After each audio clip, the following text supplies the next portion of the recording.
neck alignment and how that affects how well your core is working. So if your neck is out of alignment, and I mean, out of alignment in a position for when you're doing an exercise, you can actually shut muscles off by being in improper alignment. So alignment is key, and we use props. Sometimes we use, towels rolled up, or a ball or a block or something to get your body in the correct position so that you can feel it.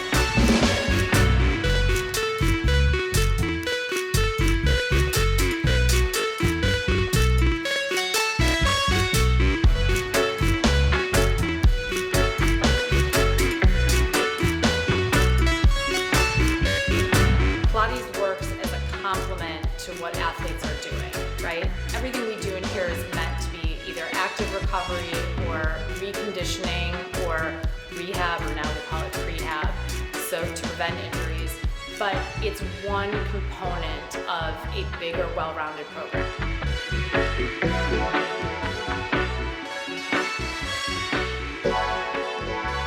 So here, lifting your head, yes, that's gonna put your upper back in a better position. And then as you go in, let your head kind of fall in the rest of the line there. Yep, and then as you come out, it lifts, good. So the biggest benefits that athletes get from Pilates is it creates a body awareness, teaching them what their specific needs are. So when you're an athlete, every body is different, everybody needs something different, and through Pilates you start to learn what your strengths are, what your weaknesses are, what your risks of injuries are, and through Pilates you can create kind of like a customized warm-up. Specifically, that's what we do for pro athletes mainly, to help you stay healthy throughout the season. The exercises, everyone thinks Pilates is mainly core-based, and it is core-based, but what we try to do is connect everything to the core. So for example, for pitchers, we want to work from the ground up and have this really strong connection from your feet all the way to your hand, and that all comes through a core connection. That way you're preventing overuse injuries in your arm, you're saving your arm, you're not fatiguing as easily, and there's everything from warm-up stuff to recovery stuff, and every athlete uses it differently, but it's all about customization. Base follow, good. Almost like you're trying to turn your chest towards the back of the studio, but you're pulling that hip back, that left hip back as you do it, good.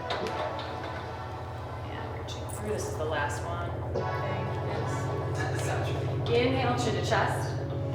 Exhale, reach out. So I like kind of go to the straight and then go to the back. Now bring your rib cage back a little bit. Yeah. So there's a big connection between the adductors and the transverse abdominis. Transverse abdominis is the deepest layer of your abdominal wall. So I always look, sometimes you can tell physically when looking at somebody, like you see guys that have six packs, I saw with a lot of NFL players. That's the six pack that comes from your rectus abdominis, that's the superficial muscle. That's great as long as what's underneath it is developed too. Gotcha. Underneath it, the transverse abdominis is the V.